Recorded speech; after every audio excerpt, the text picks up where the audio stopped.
विधानसभेचे अध्यक्ष राहुल नार्वेकरांनी आशाताईंच्या निधन प्रस्तावाच्या वेळेला मराठी भाषेची चिरफाड केली। राज ठाकरेंचा संताप, मराठीच्या निधनाचाच शोक प्रस्ताव मांडला असाही उद्वेग। उपस्थितांनी आक्षेप घेतला नसल्याबद्दल आश्चर्य देखील व्यक्त।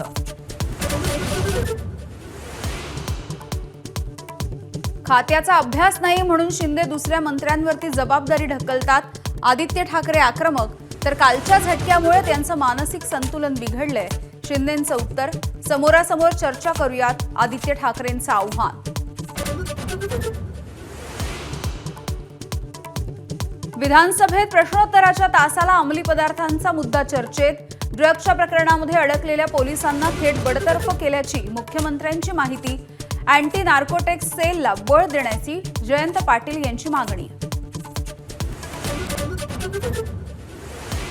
एसटी कर्मचाऱ्यांचा महागाई भत्ता 53% 58%। परिवहन मंत्री प्रताप सरनाईक यांची घोषणा। राज्यामधील 46,000 एसटी कर्मचाऱ्यांसाठी सरकारचा मोठा निर्णय।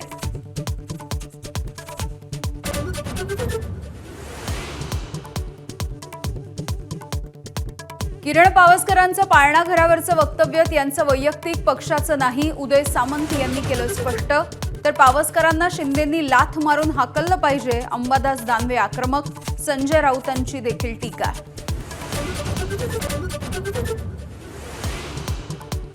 अपुऱ्या विकास निधीचं तुणतुणं वाजवणाऱ्या फुटलेल्या खासदारांनी मंजूर निधीपैकी तुटपुंजा निधी वापरल्याचं उघड। संजय दिना पाटील यांनी अवघा 1.1%, वाकचौरेंनी 4%, तर ओमराजेंनी 10% निधी वापरल्याचं समोर।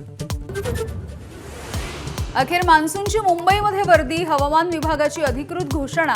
मुंबईसह महाराष्ट्राच्या आणखी काही भागांमध्ये मान्सूनची आगेकूच। पुढील 2 ते 3 दिवसांमध्ये मान्सून गुजरातमध्ये पोहोचण्याची शक्यता।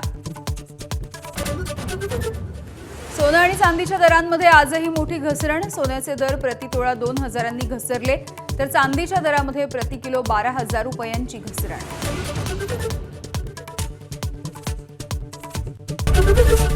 एबीपी माझा, उघडा डोळे बघा नीट।